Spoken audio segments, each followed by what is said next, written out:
Chapter 4. Nephi slays Laban at the Lord's command, and then secures the plates of brass by stratagem. Zoram chooses to join Lehi's family in the wilderness. And it came to pass that I spake unto my brethren, saying, Let us go up again unto Jerusalem, and let us be faithful in keeping the commandments of the Lord.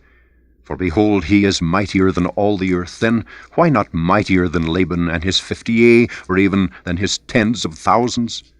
Therefore let us go up, let us be strong like unto Moses. For he truly spake unto the waters of the Red Sea, and they divided hither and thither. And our fathers came through out of captivity on dry ground, and the armies of Pharaoh did follow, and were drowned in the waters of the Red Sea. Now behold, ye know that this is true. And ye also know that an angel hath spoken unto you.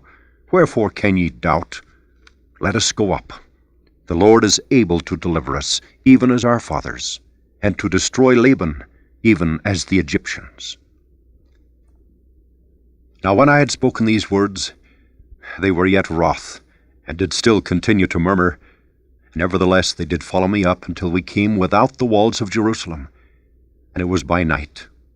And I caused that they should hide themselves without the walls. And after they had hid themselves, I, Nephi, crept into the city, and went forth towards the house of Laban.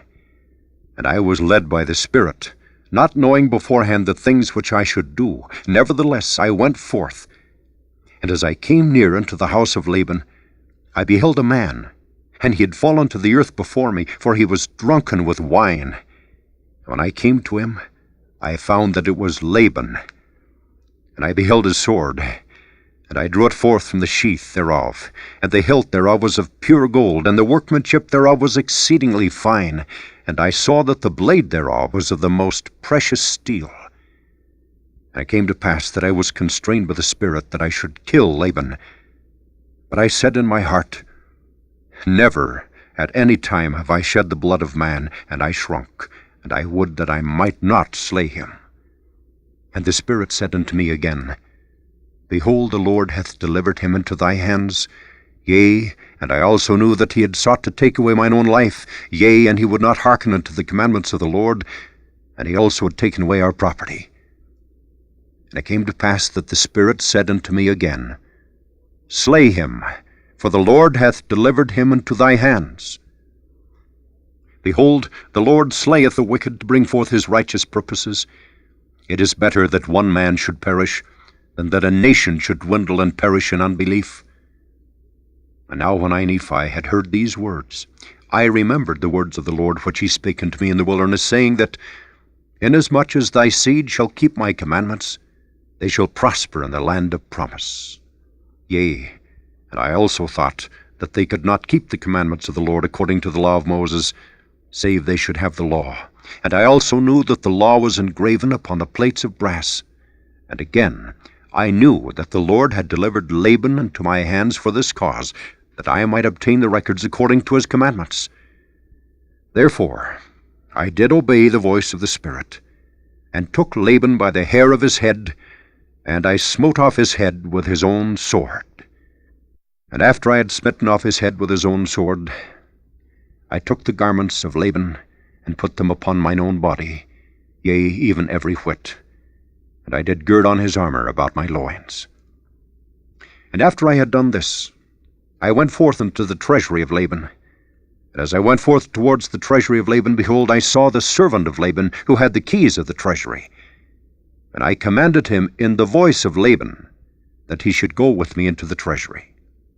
And he supposed me to be his master Laban, for he beheld the garments, and also the sword girded about my loins.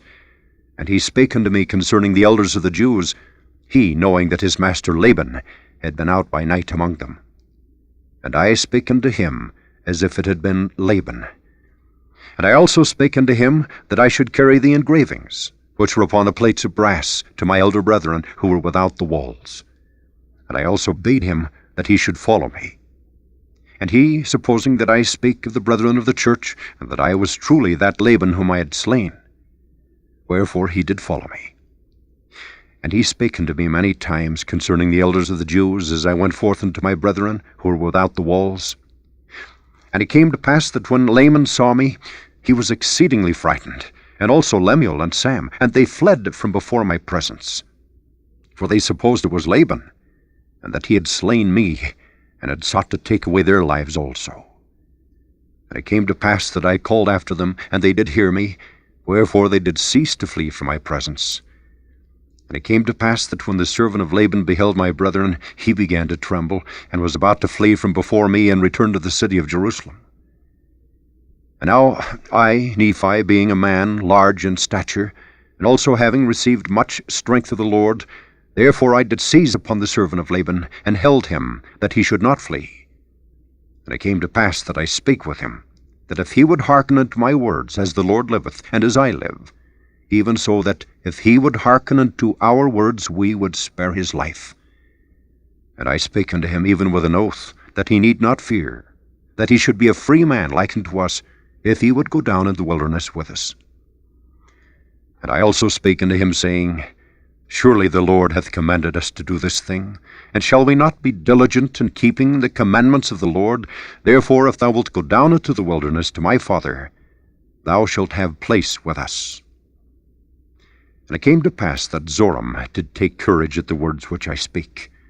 Now Zoram was the name of the servant, and he promised that he would go down into the wilderness unto our father, yea, and he also made an oath unto us that he would tarry with us from that time forth.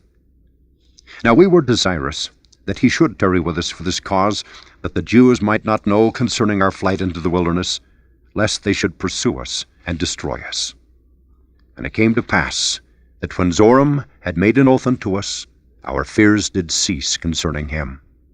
And it came to pass that we took the plates of brass and the servant of Laban, and departed into the wilderness, and journeyed into the tent of our father.